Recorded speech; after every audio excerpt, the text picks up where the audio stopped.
Welcome to Voices of Privacy, where we seek to provide you with the knowledge about information privacy. My name is Donna Werdelick, and I'm a professor of practice in the marketing department at the Pamplin College of Business at Virginia Tech. My name is France Bélanger, and I am a professor of information systems in the Pamplin College of Business at Virginia Tech. Today, our Privacy Talk guest is Robert Crossler. Rob is the chair of the Management, Information Systems and Entrepreneurship Department, as well as the Philip L. Case Professor of Information Systems in the Carson College of Business at Washington State University. Rob is also a colleague of mine, and we've written many papers on information privacy together. Rob, welcome to Voices of Privacy. Great. Thank you, France. I'm so pleased to be here. Welcome. It's so nice to meet you, Rob. Really excited about today's discussion. Yes, thank you. It's a pleasure. So, Rob, first of all, can you explain to us what contact tracing is? Yes. So contact tracing at the highest level is that ability to identify someone who has been in close proximity to you when they realize that they have become ill or become sick.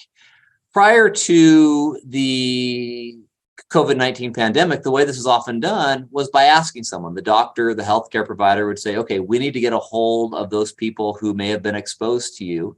And you would list off the names of who those people were, and they could be contacted.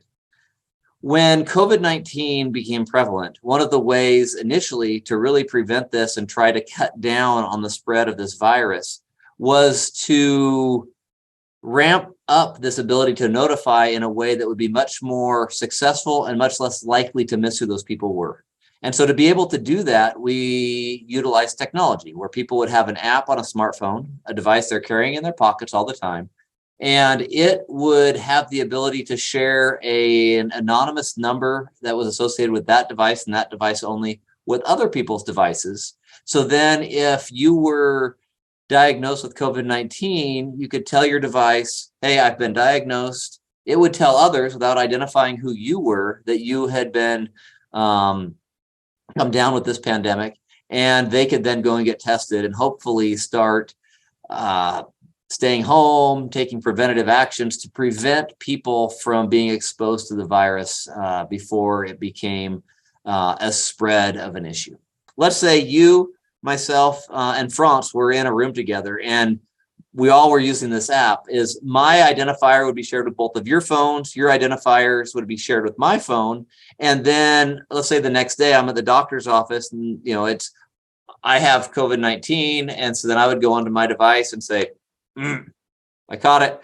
And then my device would tell your device. It would send out a thing and say, for these numbers, let them know that they potentially have been exposed. And so then you would find out, oh, in the last few days, I have been exposed to this. I may want to get tested. I may want to, work from home for a few days. And it would do so in such a way to where, A, my provider didn't know that it was me, nor did you know it was me, unless you're sitting there going, who was it that I was near that may have been that person, right? And then you try to piece things together. And whether or not I out myself and tell you, yeah, it was me or not, is then a very personal decision that I can make of my own. So Rob, basically you're telling us that nobody was actually calling people and nobody was actually knowing who the other people were, correct? Correct. It was protective of who the individuals were, and it was done straight up through the technology. The old methods of how people did things was still being used, where doctors would ask people and call them. So they didn't abandon that as one way, but this was a way that should have there been enough adoption of this technology, it had the potential to drastically cut down on the spread of this virus in the midst of any other sorts of treatments and vaccines and so forth.